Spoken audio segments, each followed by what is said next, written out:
बिस्मिल्लाहिर्रहमानिर्रहीम। अस्सलामु अलैकुम नाज़रीन मोहतरम, आप देख रहे हैं आज तक न्यूज़ और मैं हूं समी। मैं तुमसे मुत्तफिक हूँ रैंडल, तुम्हें अपने फैसले पर हारगिज़ अमल नहीं करना चाहिए, लेकिन तुमने भी मुझे बहुत मायूस किया है। मैं तो समझता था कि तुम कोई ज़हीन आदमी होगे। रैंडल मुस्कुराया। मैंने कभी बहुत ज़्यादा ज़हीन होने का दावा नहीं किया, लेकिन अपने बारे में तुम्हें घुमा यही है कि तुम बहुत ज़्यादा ज़हीन हो। हालांकि अभी अभी तुमने जिस तादाद बयानी का तकादा किया है उसकी तवक्को तो किसी आम ज़हानत रखने वाले शख्स से भी नहीं की जा सकती। मेरे मातहत भी अगर मेरी किसी गलती की निशानदेही करते हैं तो मैं उनका भी मशकूर होता हूँ। मेरे किसी फैसले पर खुलकर तनकीद करने की हर एक को इजाज़त है। मेरी जान लेने का ख्याल तुमने सिर्फ इसलिए तरक किया था कि मैं एक बासलाहियत आदमी हूँ। तुमने यही बताया ना? हाँ, रैंडल ने कहा। वो बड़ी तवज्जो से मेरी बातें सुन रहा था।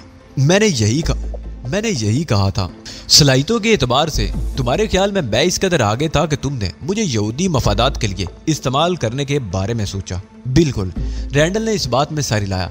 मैंने तुम्हें यही बताया है। तो फिर मिस्टर रैंडल ये बताओ, मैंने चुभते हुए लहजे में कहा, इस कदर बासलाहियत और खतरनाक शख्स के मुकाबले में तुमने एक आम कारकुन को क्यों उतारा? रैंडल सन्नाटे में आ गया, लेकिन उसकी यह कैफियत लम्हाती थी। उसने फौरन ही खुद पर काबू पा लिया और मुस्कुरा कर बोला, क्या तुम बता सकते हो कि मैंने ऐसा क्यों किया? बिल्कुल बता सकता हूँ, मैंने मुस्कुरा कर कहा। तुम मेरी ज़हानत और सलाहियत का इम्तिहान ले रहे थे।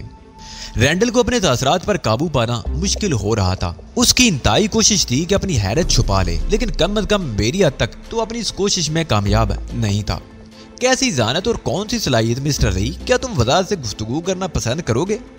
मैं तुम्हारी तवक्को से कहीं ज्यादा वज़ाहत से गुफ्तगू कर सकता हूँ, लेकिन उसके लिए शर्त यह है कि तुम मेरे किसी सही तजदिये को गलत नहीं कहोगे। मुझे तुमसे मिलने का बेहद इश्तियाक था मिस्टर अली। मैं उस शख्स को देखना चाहता था जिसने ओलिवर जैसे मायानाद एजेंट को हर कदम पर नाकामी से दो चार किया। अब तुमसे मिलकर मैं इस बात का तो कायल हो गया कि मैंने आज तक तुम जैसा बेबाक आदमी नहीं देखा। बिलाशुबा तुम दूसरों से बहुत मुमताज हो। शुक्रिया मिस्टर रैंडल, लेकिन मैंने सुना है कि तुम ओलिवर को इल्जाम देते रहे कि उसने मुझे ढील देके अच्छा नहीं किया। मुझे उनसे शिकायत थी और है। तुम यहूदी दुनिया के लिए बहुत बड़ा खतरा थे। बिलाशुबा उन्होंने तुम्हें ढील देकर जो गलती की उसका खुमियाजा हम सबको भुगतना पड़ रहा है। मुमकिन है ओलिवर से तुम बहुत अच्छी तरह वाकिफ हो, लेकिन मुझे ये भी गुमान है कि पूरी दुनिया में ओलिवर को मुझसे ज्यादा बेहतर तौर पर जानने वाला कोई नहीं। बिल्कुल यही दावा ओलिवर का भी था।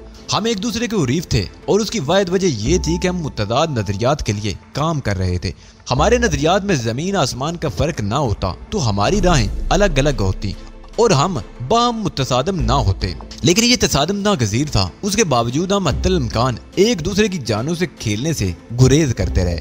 और तुम्हारी ये बात बहरहाल गलत है कि ओलिवर ने मुझे ढील दी। उसने तो मुझे हर तरह नाकामियों से हमकिनार करने की कोशिश की, और जब उसने देखा कि उसकी कोशिशें बार साबित नहीं हो रही तो उसने गोटेल में होटल का वो पूरा कमरा ही बम से उड़ा दिया जिसमें मैं मुकीम था। अब ये मेरी किस्मत थी कि उसके बावजूद मर नहीं सका, लेकिन जिस बात के लिए तुम ओलिवर को मोर्दे इल्जाम ठहराते हो, क्या अब खुद उस गलती का इरादा नहीं कर रहे? तुम गलत कह रहे हो। मैंने तुम्हें कोई ढील नहीं दी, बल्कि तुम्हें अपने मकसद के लिए इस्तेमाल करने के लिए जिंदा रखा है। तुम एक छोटे आदमी हो। मैंने हाथ के इशारे से उसे बहुत छोटा बताया, इसलिए तुम अंदाजा ही नहीं कर सकते कि एक बड़े आदमी के क्या जज्बात होते हैं। ओलिवर बड़ा आदमी था। वो मुझे शिकस्त से दो चार करना चाहता था। तुम क्या जानो कि दुश्मन को शिकस्त से दो चार करने में क्या लुत्फ आता है। मेरा ख्याल था कि वो मुश्तइल हो जाएगा, मगर मेरी तमाम बातें सुनकर भी उसके चेहरे की मुस्कुराहट रुखसत नहीं हुई। अगर मैंने तुम्हारे कत्ल का हुक्म सादर किया तो यकीन करो बहुत सोच समझ कर करूंगा। तुम्हारी किसी बात पर मुश्तइल होकर हरगिज़ ऐसा कोई कदम नहीं उठाऊंगा, लिहाजा तुम इससे भी ज्यादा खुलकर गुफ्तगू कर सकते हो। मैं तुम्हारे उस बयान को गलत करार देता हूँ कि गोटेल एयरपोर्ट पर मेरे मुकाबले में कोई मामूली सा शख्स था। मैंने दबंग आवाज में कहा, तुमने मुझे एहसास कमतरी में मुब्तला करने के लिए पहले मरजाना को मेरे पास भेजा जिसने यही बात कही। अब तुम मुझे ये बावर कराना चाहते हो कि मैं किसी मामूली से शख्स के काबू में आ गया।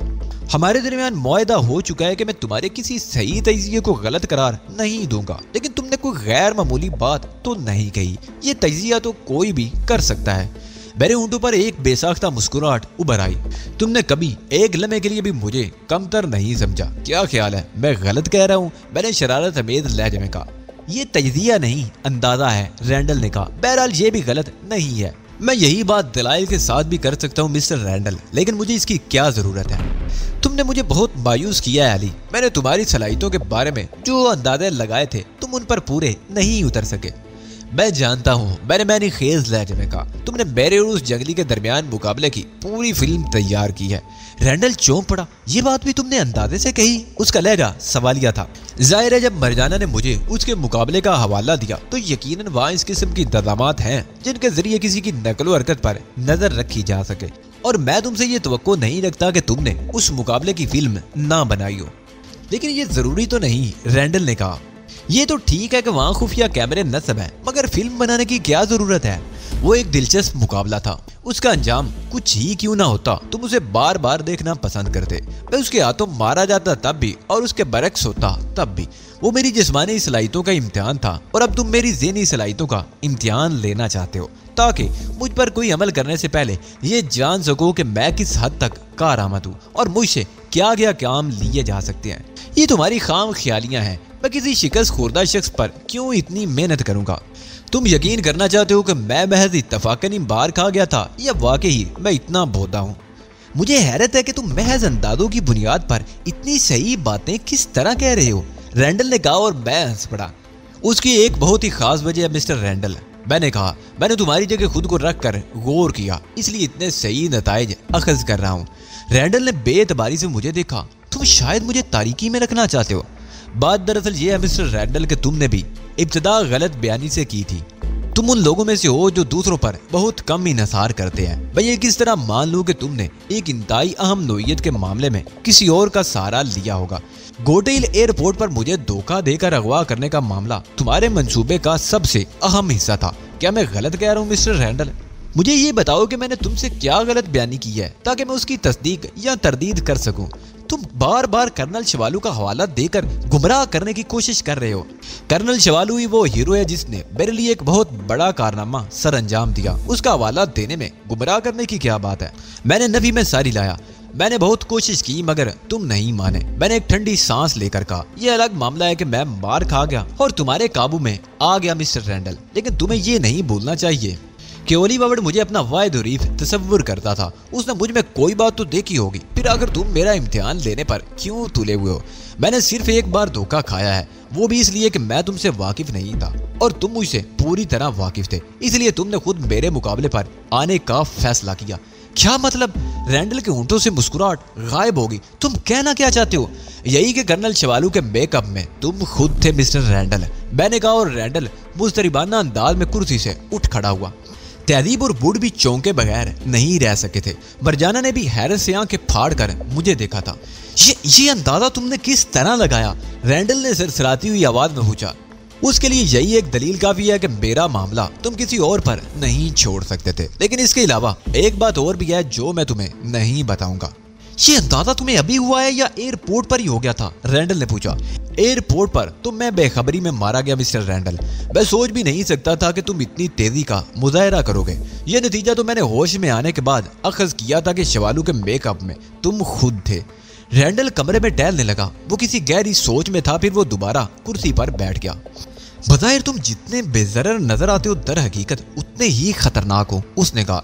ये तो देखने वाली आंखों का कसूर है, मैंने बड़ी इंकिसारी से कहा। तुम मुझे मुतासर करने में कामयाब हो गए ओली। तुम्हारी सलाहियतें इसराइल के लिए इस्तेमाल होनी बेहद जरूरी हैं। अगर तुम मुझे मेरी मर्जी से इस्तेमाल कर सको तो ये बिल्कुल मुमकिन है, वरना नहीं। तुम्हें तुम्हारी मर्जी के खिलाफ तुम्हारी मर्जी से इस्तेमाल किया जाएगा, लेकिन उससे कबल तुम्हें चंद इम्तिहानों से गुजारा जाएगा। क्या अभी मजीद किसी इम्तिहान की जरूरत बाकी रह गई है? मैंने तंदिया लहजे में कहा, लेकिन अचानक ही स्क्रीन तारीक हो गई। उसके साथ ही हाल में भी तारीकी छा गई थी। हाथ को हाथ सुझाई नहीं दे रहा था। बमुश्किल आधे मिनट बाद हाल की रोशनियां दोबारा जल उठी। तेज रोशनी में मुझे ये देखकर हैरत हुई कि मेरे नजदीक ही एक और शख्स भी मौजूद है। वो कब और किस तरह अंदर आया उसका मुझे पता ही नहीं चल सका। मुझे यकीन नहीं आ रहा था कि मेरी समात इस तरह धोखा भी दे सकती है। वो कितनी एहतियात क्यों ना करता, मुझे एहसास तो होना ही चाहिए था। मैंने उसे गौर से देखा। उसका कद 5.5 फीट के करीब था। मुननी जिसामत और उम्र कम अज कम भी 50 से ऊपर जरूर थी। उसने सफेद रंग का लिबादा जेबतन कर रखा था और अपनी छोटी छोटी आंखों से मुझे देख रहा था। मुझे यूं महसूस हुआ जैसे उसकी नजरें मेरे जिस्म के आर पार हो रही हों।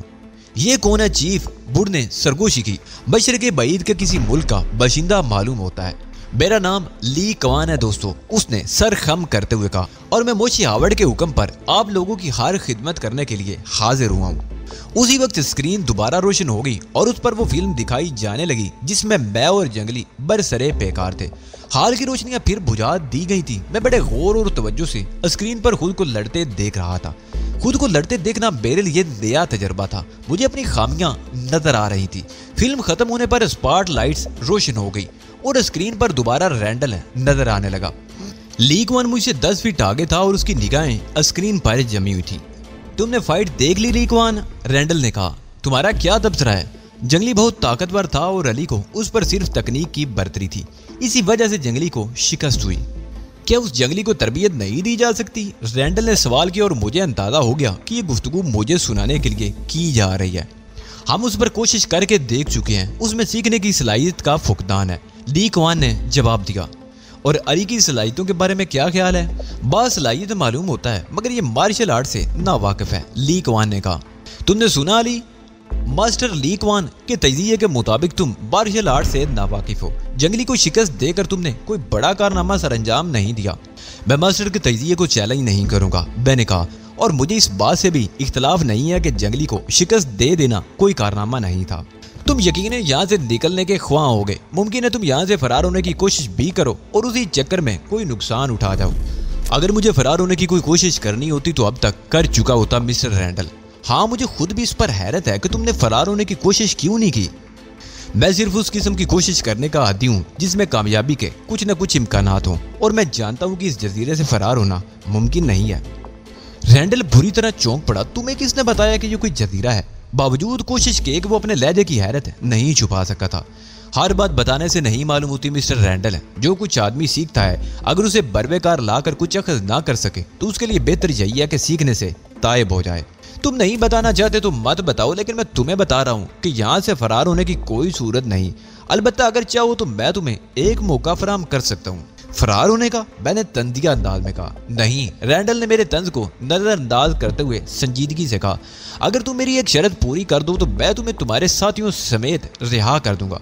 ओहो, मैंने गौर से रैंडल को देखा। मास्टर ली कवान को जेर कर लो। तुम दुनिया में जिस जगह जाने की ख्वाहिश करोगे तुम्हें पहुंचवा दिया जाएगा। मेरी निगाह का जाविया बदल गया। अब मैं ली कवान को देख रहा था जिसकी पुश्त मेरी तरफ थी। उसने पलटकर मेरी तरफ देखने की भी कोशिश नहीं की थी।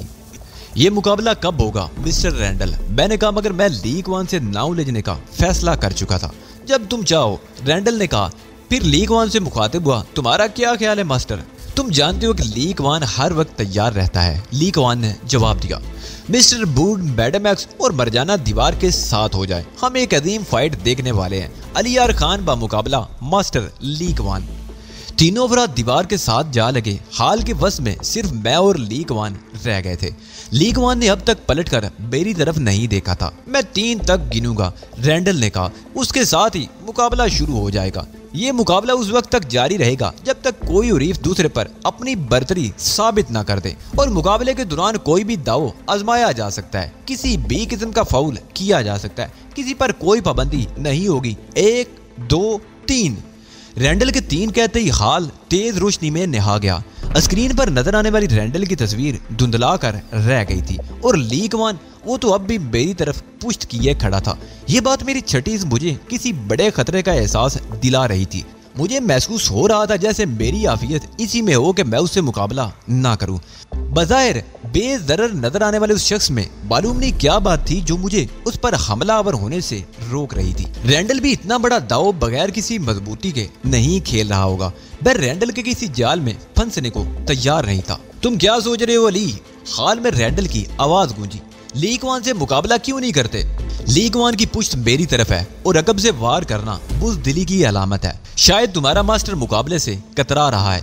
मेरी बात सुनकर ली कवान आहिस्ता से मेरी जानिब घूमा। उसके होंठों पर बहुत हल्का सा तबस्सुम था और अगर मैंने गलत नहीं समझा था तो उसकी आंखों में मेरे लिए तारीफी चमक भी थी। ली कवान ने अपना रुख मेरी तरफ तो कर लिया मगर वो अब भी अपनी जगह पर ही खड़ा था। ना तो उसने मेरी तरफ एक कदम बढ़ाया और ना ही हमला करने का कोई अंदाज इख्तियार किया। मैं भी अपनी जगह खड़ा रहा। अब क्या हो गया अली? रैंडल की आवाज आई। अब तो तुम्हारी शिकायत दूर हो गई, आगे क्यों नहीं बढ़ते? मैं किसी पर हाथ उठाने में पहल नहीं करता रैंडल। लिहाजा अगर तुम मुझसे ये तवक्को कर रहे हो कि मैं ली क्वान पर हमला करूंगा तो ये तुम्हारी गलत फहमी है। तो फिर तुमने ली क्वान से मुकाबला करने की हामी क्यों भरी थी? रैंडल ने कहा। मेरा ख्याल है मैंने ऐसी कोई बात नहीं कही जिससे तुमने ये नतीजा अखज़ कर लिया। ये मुकाबला सिर्फ इसी सूरत में हो सकता है कि ली क्वान खुद मुझ पर हमला करे। ली क्वान ने अपनी जिंदगी में किसी पर हाथ उठाने में पहल नहीं की नौजवान, ली क्वान ने कहा, और तुम्हारी खातिर मैं अपना ये उसूल तोड़ नहीं सकता। और फिर ये मुकाबला मेरी नहीं तुम्हारी जरूरत है। मेरी शिकस्त की कीमत पर ही तुम्हें आजादी मिल सकेगी। तुम्हें एक अच्छा मौका मिल रहा है, इसे क्यों जाया कर रहे हो? इसे मौका कहते हैं कि किसी को रोंद कर निकल जाओ। मैं ये बात नहीं मानता। तुमसे मेरा कोई झगड़ा नहीं। महज रैंडल को खुश करने के लिए मैं तुम पर क्यों हाथ उठाऊं? मुझे खुश करने के लिए नहीं मिस्टर ली, अपनी आजादी के लिए। तुम्हें रिहा करने के लिए मेरी वाहिद शर्त यही है कि ली क्वान को जेर करो और जहाँ चाहो चले जाओ। तहजीब और बुढ़ मेरे इस रवैये पर हैरान थे। उनके ख्याल में ये एक सुनहरी मौका था जिससे फायदा ना उठाकर मैं गलती कर रहा था। क्या गजब कर रहे हो चीफ? बुढ़ ने कपकपाती हुई आवाज में कहा। आगे बढ़कर हमला करो चीफ, इससे अच्छा मौका फिर नहीं मिल सकेगा।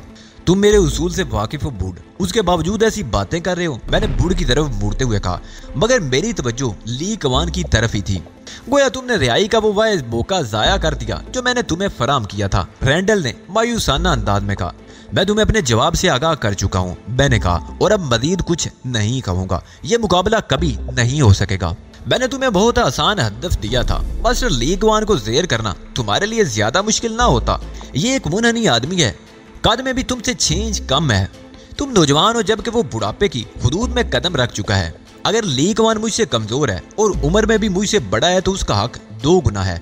कमजोर को तहफ़्फ़ुज़ फराहम करना चाहिए और बुजुर्गों की इज्जत करना चाहिए। मुझे अफसोस है कि अब मैं ली क्वान पर जवाबन भी हाथ नहीं उठा सकूंगा। बस तो फिर यह मौका जाया समझो और मुकाबले का वक्त भी खत्म हुआ। अब तुम कभी रिहा नहीं हो सकोगे। मैं तुम्हें डेथ मिशन में तब्दील कर दूंगा और तुम्हारे नजरियात तब्दील करने के लिए साइंटिफिक बुनियादों पर आज से ही काम शुरू हो जाएगा। मैं इससे इख्तलाफ करूंगा, ली क्वान ने कहा। नजरियात की तब्दीली के लिए जो दुआएं इस्तेमाल कराई जाएंगी उनसे सीखने की सलाहियत मुतासर हो सकती है और मैं ये हरगिज़ गवारा नहीं करूंगा। कुछ मुझे भी तो मालूम हो कि आखिर मेरे बारे में ये किस किस्म की गुफ्तगू की जा रही है। मैंने कहा, तुम लोग मुझे क्या सिखाना चाहते हो और मुझे कौन सी दवाएं इस्तेमाल कराई जाएंगी? ली क्वान के एतराज के बाद अब पहले तुम्हें मार्शल आर्ट की तरबियत दी जाएगी, रैंडल ने कहा। तुम पर नजरियात की तब्दीली के लिए अमल बाद में शुरू हो जाएगा। मैंने दिली दिल में खुदा का शुक्र अदा किया। मालूम नहीं वो मुझे किस किस्म की दवाएं इस्तेमाल कराने का इरादा रखते थे और उन दुआओं के मुझ पर क्या असरात होते। ये ख्याल ही लर्जात देने वाला था कि मैं इसराइल के लिए काम करूंगा। मैं मार्शल आर्ट से वाकिफ हूँ, मैंने कहा। मैंने उसकी बाकायदा तरबियत हासिल की है। अब आखिर मुझे क्या सिखाया जाएगा? तुम कुछ भी नहीं जानते, ली क्वान ने गुस्सीले लहजे में कहा। तुमने जिन लोगों से मार्शल आर्ट की तरबियत हासिल की है वो खुद भी इस फन से नावाकिफ होंगे। किसी और को क्या सिखाओगे? तुम लोगों ने अपनी आंखों से देखा है कि मैंने एक जंगली लड़ाके को कितनी आसानी से जेर कर लिया। अगर मैं अनाड़ी होता तो उससे मार खा गया होता। उसे शिकस्त देने में तुम्हारी फुर्ती का ज्यादा हाथ है। फनी एतबार से तुम्हारी कारकर्दगी न सिर्फ नाकिस रही बल्कि तुमने कई गलतियां भी की, ली क्वान ने कहा। तुम्हें तवील और सख्त तरबियत की जरूरत है। अगर मैं ये तरबियत हासिल करने से इनकार कर दूं तो मैं तुम्हें इसका मशवरा नहीं दूंगा, रैंडल ने कहा। यह बड़े खसारे का सौदा होगा। मैं नहीं चाहता कि तुम पर तशद्दुद करूं। ये भी तुम्हारी मजबूरी है। तुम हर फैसला अपने मफाद में करते हो। मुझे ये तासर देने की कोशिश मत करो कि तुम मुझ पर कोई एहसान कर रहे हो। रैंडल मुस्कुराया। मैं कब कह रहा हूँ कि मैंने तुम्हारे मफाद में कोई फैसला किया है? ये मशवरा अलबत्ता तुम्हारे मफाद में जरूर है कि हमसे ताउन करो। आगे तुम्हारी मर्जी, मशवरा कबूल करो या ना करो। ठीक है, मैं जल्द से जल्द यहाँ से निकल जाना चाहता हूँ, इसलिए तुमसे ताउन करूंगा। मुझे मार्शल आर्ट सिखाएगा कौन? मास्टर ली क्वान के अलावा ये काम और कौन कर सकता है? तुम्हें फौरी तौर पर इनकी शागिर्दी में दिया जाता है। तुम इनके ताउन से जल्द सब कुछ सीख लोगे। मार्शल आर्ट्स को सीखना मजाक नहीं, इसमें बहुत वक्त लगता है, ली क्वान ने गुस्सीले लहजे में कहा। और फिर हर शख्स इसे सीख भी नहीं सकता। वक्त तो खैर लगता है, मैंने कहा, लेकिन जब हर शख्स मार्शल आर्ट्स नहीं सीख सकता तो फिर इस बात की क्या जमानत है कि मैं इसे सीखने में कामयाब हो जाऊंगा? ली क्वान कभी नायल को अपनी शागिर्दी में नहीं लेता, रैंडल ने कहा। मेरा ख्याल है तुम्हारा शुमार खुशकिस्मत तरीन अफराद में होता है। तुम पहले खुश नसीब हो जिसे ली क्वान ने इस मकसद के लिए चुना है। लेकिन मैं ये जानना चाहता हूँ कि मेरी अहलियत के बारे में ये फैसला किस बुनियाद पर किया गया। मुझ पर हमला करने के लिए तुम्हारे पास बहुत मौका था, मगर तुमने अपनी आज़ादी को कुर्बान कर दिया। एक कमजोर पर हाथ नहीं उठाया। ये तुम्हारा सबसे बड़ा इम्तिहान था। तुमने बहुत बड़ा खतरा मोल लिया था मिस्टर ली क्वान। अगर मैं तुम पर हमला कर बैठता तो क्या होता? इसके अलावा और कुछ ना होता कि मैं तुम्हें अपनी शागिर्दी में ना लेता। मुझे इतना बेसलाहियत भी मत समझो। मैं दुनिया का वाहिद मास्टर हूँ। ली क्वान ने बड़े अंदाज में हाथ उठाकर कहा, और मास्टर की शान ये होती है कि उस पर धोखे से भी काबू नहीं पाया जा सकता। ये तो तुम्हारा बयान है, मैं इस पर किस तरह यकीन कर लूं? मैंने बेतबारी से कहा। अब शायद तुम्हें अपने फैसले पर पछतावा हो रहा है। चाहो तो अब भी मुझसे मुकाबला कर सकते हो। मैं एक बार फैसला करता हूँ और फिर उस पर कायम रहता हूँ। वो और लोग होते होंगे जो अपने फैसलों पर पछताते होंगे। मुझे तो सिर्फ इस बात पर हैरत है कि अगर मैं तुम पर अकब से हमला कर देता तो क्या होता?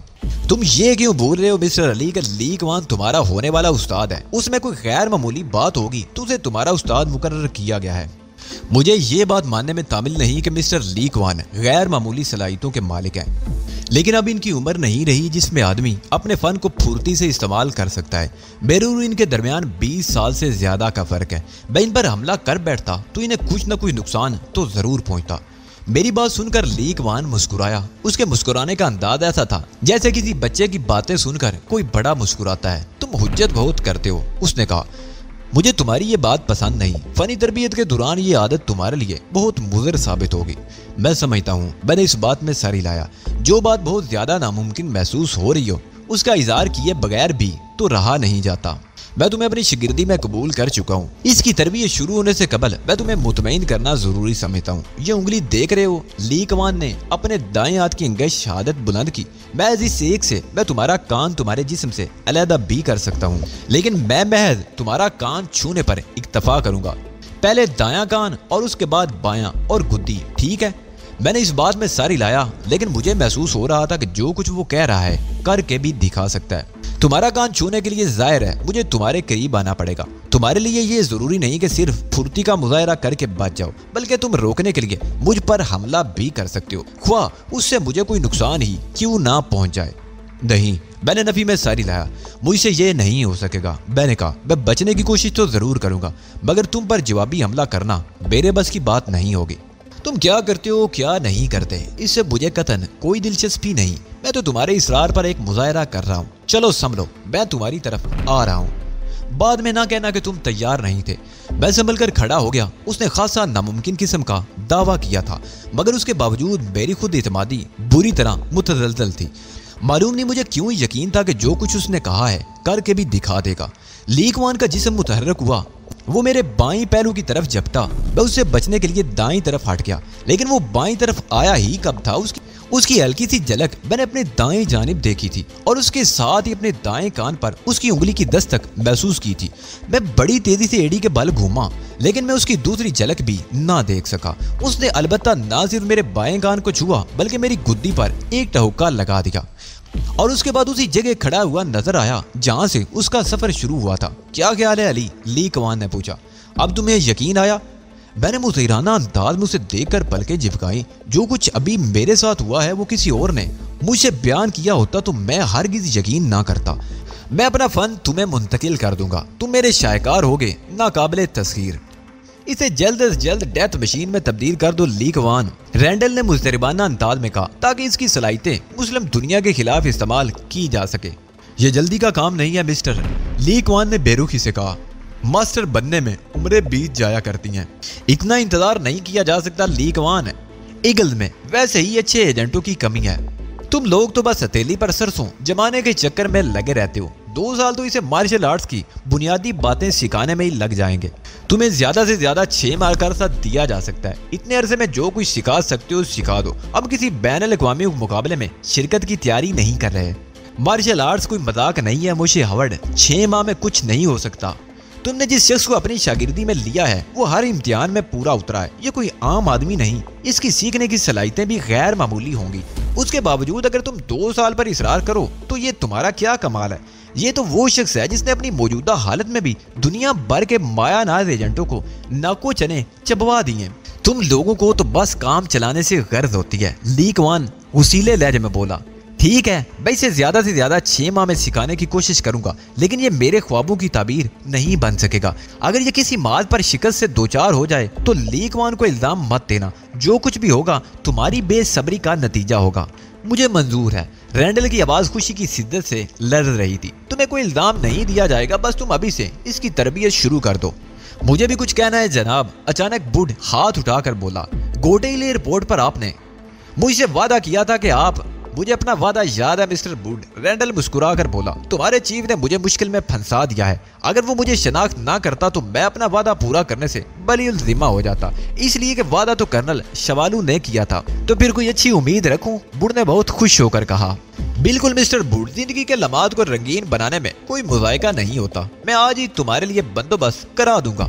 हम उस इमारत से बाहर आए तो मरजाना वहीं रह गई थी और लीकवान हमारे साथ ही बाहर आया था। अब तुम लोग बैरक में नहीं रहोगे, लीकवान ने कहा। फिर सामने से गुजरते हुए एक शख्स को आवाज देकर उससे कहा, हमें 11 नंबर में छोड़ आए। मैंने उस शख्स के साथ जाने के लिए कदम बढ़ाया तो लीकवान ने मुझे टोक दिया। तुम कहाँ चले? तुम्हें तो अब 6 महीने का अरसा मेरे साथ गुजारना है। तुम मेरे साथ ही 12 नंबर में रहोगे।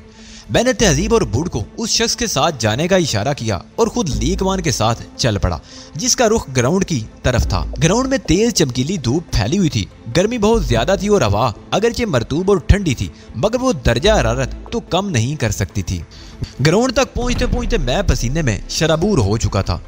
वो सामने जंगल देख रहे हो? लीकवान ने उस तरफ इशारा किया जहां से हम सुबह गुजर कर यहाँ आए थे। यहाँ से वहां तक का फासला 500 मीटर के करीब होगा और तुम ये फासला ज्यादा से ज्यादा कितनी देर में तय कर सकते हो? मेरा ख्याल है मुझे 3 मिनट से ज्यादा का वक्त नहीं लगेगा। मैंने कहा 3 मिनट? लीकवान ने बेयकीनी से मुझे देखा। 3 मिनट में 500 मीटर का मतलब समझते हो? तुम्हारे दौड़ने की रफ्तार सिर्फ 10 किलोमीटर फी घंटा है। मैंने अंदाजन कहा था मुमकिन है ये फासला मैं 2 मिनट में ही तय कर लूं। ये भी बहुत ज्यादा है। इससे ज्यादा तेज रफ्तारी का मुजाहरा तो कोई कछुआ भी कर लेगा। मैंने लीकवान को हैरत से देखा। मैं आदमी हूँ मिस्टर लीकवान, कोई रेसिंग कार नहीं हूँ। रेसिंग कार तो इंसान ने ही बनाई और इंसान को ये जेब नहीं देता कि अपनी बनाई किसी चीज से शिकस्त खा जाए। कल को तुम ये दावा भी कर सकते हो कि आदमी को हवाई जहाज से भी तेज उड़ना चाहिए। मैंने कहा इसलिए ये बात फजूल तुमने की है। लीकवान वसीले लहजे में बोला। अब तुम घड़ी में देखकर दौड़ना शुरू कर दो। तुम्हें मुझसे पहले वहां पहुंचना है और अपनी इंतहाई रफ्तार से पीछे देखे बगैर दौड़ना है। मैंने सर को इस बाती जुम्बश दी और अपनी कलाई पर बंधी हुई घड़ी पर नजरें जमा दी। जैसे इस सेकंड की सुई 12 इंचे पर पहुंची, मैंने दौड़ लगा दी। ना तो मैंने लीकवान को कुछ कहने की जहमत की और ना ही मैंने ये देखने की कोशिश की थी कि वो मेरे पीछे आ रहा है या नहीं। उसने एक बार मुझे शिकस्त दी थी और अब मैं उसे हरा लेने के मूड में था। वो बूढ़ा आदमी था, लाख फुर्तीला होने के बावजूद 500 मीटर के फासले तक मुझसे ज्यादा तेज दौड़ नहीं सकता था। वह इंतहाई रफ्तार से दौड़ रहा था। इससे मेरा मकसद सिर्फ एक ही था, जिस तरह भी मुमकिन हो ली को शिकस्त से हमकनार करूं ताकि वो आइंदा मेरे सामने बड़ी बड़ी बातें ना कर सके। मैं उसे ज्यादा से ज्यादा फासले पर हराना चाहता था। उसने मेरी रफ्तार को कछुए से तशबीह देकर मेरी तौहीन की थी। मैं उससे सरफे नजर नहीं कर सकता था। ग्राउंड के इख्तिताम पर पहुंचकर मैंने सबसे पहले ग्राउंड पर नजर डाली। 500 मीटर का फासला मैंने सिर्फ 1 मिनट 25 सेकंड में तय कर लिया था। मेरे सामने जंगल का दायां रास्ता था। घड़ी पर नजर डालने के बाद मैं मुड़ा और लीकवान को तलाश में नजरें दौड़ाई, मगर वो कहीं नजर नहीं आ रहा था। उसे कहीं मौजूद ना पाकर पहले तो मैं हैरान हुआ, फिर मुझको महसूस हुआ मुझे ग्राउंड में दौड़ाकर खुद वो अकब से खिसक गया है। तो मुझे गलत जगह तलाश कर रहे हो। मैंने लीकवान की आवाज सुनी। आवाज अकब से आई थी। मैं बुखलाकर मुड़ा। वो जंगल के दाखिली दरवाजे पर खड़ा मुस्कुरा रहा था।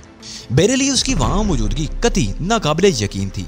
यहाँ तक पहुंचने के लिए उसका मेरे बराबर से गुजरना लाजमी था, लेकिन ऐसी कोई सूरत नहीं थी कि वो मेरी नजरों से बचकर निकल सकता। लेकिन वो वहां पहुंचा कैसे? तुम्हारी हैरत बजाय अली, लीकवान ने मुस्कुराते हुए कहा। मैं ग्राउंड के किनारे किनारे दौड़ता हुआ दूसरे रास्ते से जंगल में दाखिल हुआ था और अंदर घूमकर उस तरफ से बाहर आया हूँ, इसलिए तुम मुझे नहीं देख सके। इस तरह तो तुम्हें मुझसे 2 गुना फासला तय करना पड़ा। मेरी हैरत बढ़ गई थी। तो क्या हुआ? लीकवान बदस्तूर मुस्कुरा रहा था। मास्टर फासलों से नहीं घबराया करते। दुगना फासला तय करने के बावजूद तुम इतनी जल्दी किस तरह यहाँ पहुंच गए? मैं तुम्हें किसी हद तक समझा चुका हूँ अली। जब तक तुम दिल से किसी की बर्तरी तस्लीम न कर लो, उसके कहने पर आंख बंद करके अमल नहीं कर सकते। और एक शागिर्द के लिए जरूरी है कि उसे उस्ताद के कहने पर बिला चूं चरा अमल करे। उसके बगैर कामयाब होना मुश्किल होता है। मुझे चूंकि बहुत कम वक्त दिया गया है, इसलिए मैंने ये मुजाहरा करना जरूरी समझा ताकि तुम मेरी बर्तरी पूरी तरह तस्लीम कर लो और मुझसे कम से कम वक्त में ज्यादा से ज्यादा सीखो। मैं उसे क्या बताता कि मैंने उसकी बर्तरी उसे देखते ही तस्लीम कर ली थी। जहां तक मैंने अंदाजा लगाया था उसके मुताबिक वो सिर्फ एक मुलाजिम था, एक ऐसा मुलाजिम जो अपनी बातें मनवा भी सकता था। उसकी मुलाजमत की नोयत क्या थी ये मुझे मालूम नहीं था, लेकिन ये जरूर था कि बज़ाहिर वो मेरे अज़ाइम की राह में हायल होता नजर नहीं आ रहा था, बल्कि अपना फन मुझे मुंतकिल करके वो मुझसे मावनत कर रहा था।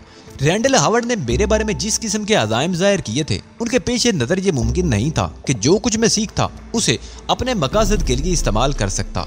लेकिन कोई नहीं जानता था कि मुस्तकबिल के सफ़ात पर क्या तहरीर है।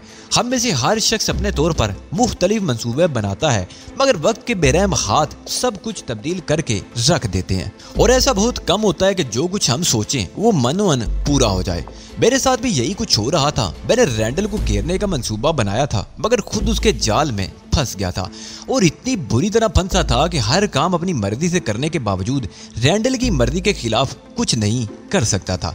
वो मुझे अपने मजमूम अज़ाइम के लिए मुसलमानों के खिलाफ इस्तेमाल करना चाहता था और मैंने महज इस तवक्को पर खुद को हालात के दायरे पर छोड़ दिया था कि शायद कुदरत मुझे कोई मौका फराहम कर दे और जो मोहलक फन मैं लीक वान से सीखूं उसे यहूदियों के खिलाफ इस्तेमाल कर सकूं।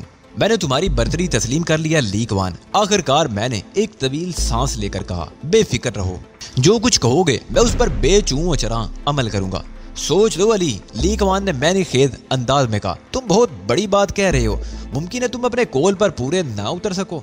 ये सिर्फ उसी सूरत में मुमकिन होता मास्टर जब मुझे तुम्हारी नीयत पर शुबा होता, लेकिन ऐसी कोई बात नहीं। मैं अपनी बिसात पर तुम्हारी हर बात पर अमल करने की कोशिश करूंगा। लीकवान की आंखें चमकने लगी। किसी को अपना शागिर्द बनाने के लिए मेरी 3 शराइत थी, जिनमें से मैंने मोशी हावर्ड को भी आगाह कर दिया था। मैं सिर्फ उस शख्स को अपनी शागिर्दी में ले सकता था जो मेरी तीनों शराइत पर पूरा उतर सकता। जानते हो वो 3 शराइत क्या थी? सलाहियत, जहानत और आला दरफी। तुम इन तीनों सलाहियतों के हुसीन मुजमुआ हो। मैं सिर्फ तुम्हें अपना फन मुंतकिल करूंगा। मुझे यकीन है कि इसके अलावा जो बातें होंगी वो तुम खुद ही समझ लोगे। मैं उसे उलझे हुए अंदाज में देखता रहा। मालूम नहीं जो कुछ उसने कहा था उसका मतलब क्या था, लेकिन मैंने उससे कोई सवाल नहीं किया। उसने भी मजीद कोई वजाहत नहीं की और मुझे अपने साथ जंगल में ले गया। इंसान अशरफल मखलूकात है। वो जानवरों को अपनी अकल से तो ज़ेर कर लेता है, मगर मुकाबला करके उन्हें ज़ेर नहीं कर सकता। लीकवान ने मुझसे कहा, क्या तुम उनकी वजह बता सकते हो? मेरे ख्याल में उसकी 3 अहम वजूहात हैं, ताकत, फुर्ती और बेहिसी। मैंने कहा, तीसरी बिल्कुल गलत है। जानवरों की हिस्सियात इंसानों से कहीं बेहतर होती हैं, खास तौर पर सूंघने, सुनने और देखने की सलाहियतें। तुम ठीक कह रहे हो, मैंने उससे इत्तफाक किया। इन मामलात में जानवर इंसानों पर फोकियत रखते हैं।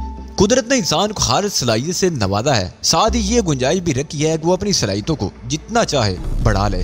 लीकवान कह रहा था, हम चूंकि फितरतन आराम तलब हैं, इसलिए वक्त गुजरने के साथ साथ हमारी हिस्सियात मानद पड़ती चली जाती है, वरना यह भी मुमकिन है कि हम उन हिस्सियात को जानवरों के बराबर कर लें। महज अपनी जिस्मानी सलाहियतों की बुनियाद पर जानवरों को शिकस्त नहीं दे सकते, मगर इंसानों के लिए नाकाबिले तस्कीर साबित हो सकते हैं। मार्शल आर्ट्स में महारत हासिल करने के लिए अपनी हिस्सियात को तरक्की देना बेहद जरूरी है। याद रखो, दरिंदों से निमटने के लिए दरिंदों वाले औसाफ का हामिल होना जरूरी है। लीकवान मुझे लेक्चर देता रहा और उसके लेक्चर का महव दरिंदों के औसाफ थे। मिसाल के तौर पर शेर जब जंगल में शिकार के लिए निकलता है तो उसके चलने से जरा सी भी आहट पैदा नहीं होती। हालांकि जंगल में सूखी हुई शाखें भी होती हैं जो पैरों के नीचे आकर टूट भी सकती हैं, मगर शेर और दीगर जंगली दरिंदे उनसे किस तरह बचकर निकलते हैं। मैं उसकी कही हुई हर बात का एक एक लफ्ज ज़हन नशीन कर रहा था। उसकी हर बात बहुत कारआमद थी। मैंने जूडो कराटे सीखा जरूर था, मगर वो सिर्फ जिस्मानी दाव पेच तक ही महदूद रहा था और लीकवान मुझे जो कुछ बता रहा था उससे कहीं आगे की चीजें थी। एक और चीज भी है जिसे रफ्तार कहते हैं। अक्सर औकात हम सिर्फ रफ्तार के बल पर हुरीफ को मात दे सकते हैं। तुम्हें अपनी रफ्तार में भी इजाफा करना पड़ेगा। तुम्हारी मौजूदा रफ्तार बड़ी मायूस कुन है। फिर लीकवान ने मुझे अजीब किस्म की मशकें शुरू करा दी। ये बहुत मुश्किल किस्म की मशकें थी, मगर लीकवान ने मुझे ऐसे गुरु बताए जिनकी वजह से मुझे वो मुश्किल मशकें आसान मालूम होने लगी। पहले रोज मुझे 4 घंटे तक जिस्मानी वर्जिश करना पड़ी। मुझे अच्छी खासी थकन महसूस होने लगी थी, मगर मैंने उसका इजहार नहीं होने दिया। दोपहर का खाना भी वर्जिशों की नजर हो गया था। तुम्हें भूख लग रही होगी। शाम 5 बजे के करीब लीकवान ने मुझसे पूछा, भूख तो लग रही है मास्टर, लेकिन इनसे कोई फर्क नहीं पड़ता। अभी मेरे जिस्म में बहुत तवानाई मौजूद है। लीकवान मुस्कुरा दिया। 6 महीने तक हर चीज में मेरे पाबंद रहोगे, मेरे साथ हो। वो मुझे लेकर समंदर के किनारे पहुंच गया। ये जजीरे की शुमाली सिमत थी। समंदर से कुछ फासले पर चौलाई किस्म की घास लहला रही थी। इसमें से तुम्हें 2 मुट्ठी भर घास चबा कर निगलनी है, लीकवान ने कहा, और मैं भुखलाकर उसकी सूरत देखने लगा। मगर वो बेहद संजीदा था। मैंने महज एक लम्हे के लिए उसकी बात पर गौर किया और मैं फिर खुद रू घास की तरफ बढ़ गया। घास का जायका बहुत तल्ख था, मगर मैं दिल पर जबर करके किसी न किसी तरह उसे निगल ही गया। बहुत खूब अली, लीकवान ने तहसीन अमीद अंदाज में कहा। ये 2 मुट्ठी घास तुम्हें रोज शाम चबा कर निगलनी होगी। आओ अब वापस चलते हैं। लीकवान मुझे हैंगर नमा इमारत के अकम में बने हुए हट नमा एक मकान में ले गया, जिस पर 12 का हिस्सा लिखा नजर आ रहा था। तुम्हारे साथी 11 नंबर में है, लीकवान ने कहा। तुम मेरे साथ 12 नंबर में रहोगे। अगर तुम चाहो तो 1 घंटे के लिए अपने साथियों से मिल सकते हो, मगर ये याद रखना कि 6 महीने तक तुम्हें सनफे नाज़क से दूर ही रहना है। बेफिक्र रहो मास्टर, मैं मादी में भी हमेशा इस नेमत से दूर ही रहा हूँ, मैंने कहा, और 11 नंबर की तरफ बढ़ गया। तहजीब मुझे देखते ही तीर की तरह मेरी तरफ आ गई और उसने मुझे झंझोर डाला। तुम्हें क्या हो गया अली? तुमने उन लोगों के मुकाबले में शिकस्त कैसे कबूल कर ली? तुम ऐसे तो नहीं थे। अब भी तो नहीं हूँ, मैंने पुरसुकून अंदाज में कहा। मैंने शिकस्त कबूल नहीं की, बल्कि हालात से मुसालत की है। ये कैसी मुसालत है जिसके नतीजे में जिल्लत और बेबसी का एहसास हो रहा है? तुम्हारे ख्याल में मेरा रवैया कैसा होना चाहिए तहजीब? क्या मैं इस सालम में उनसे टकराने की कोशिश करूं और खुद तबाह हो जाऊं? तो क्या तुम खुद को उनके रहम और करम पर छोड़ दोगे कि वो तुम्हारी शख्सियत तब्दील करके तुम्हें फलस्तीन और मुसलमानों के खिलाफ करें? ये उनका मंसूबा है तहजीब। क्या ये जरूरी है कि वो कामयाब हो जाएं? शख्सियत की तब्दीली मजाक तो नहीं होती। आदमी को खुदा की रहमत से मायूस नहीं होना चाहिए। 6 माह बाद मुझे एक बार फिर उसी हैंगर नमा इमारत में ले जाया गया। तहजीब और बुढ़ को हाल में रोक दिया गया था, जबकि मुझे एक और दरवाजे से गुजार कर दूसरे हिस्से में ले जाया गया, जहां 2 एकल मशीनें नस्ब थी। ये मुकाम पिछली बार हमें फिल्म में दिखाया गया था।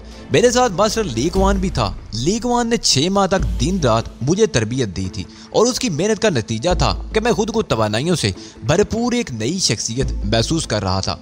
मैं तुम्हें मुबारकबाद देता हूँ अली। हाल में रैंडल की आवाज गूंजी। लीकवान तुम्हारी तरबियत से मुतमईन है। मुझे इस बात पर फख्र है कि मैं अपने उस्ताद को मुतमईन कर सका। मैं तुम्हारी कारकर्दगी अपनी आंखों से देखना चाहता हूँ और उसके लिए तुम्हें मिस्टर बेल फराजू से मुकाबला करना होगा, जो यहाँ के कराटे इंस्ट्रक्टर हैं।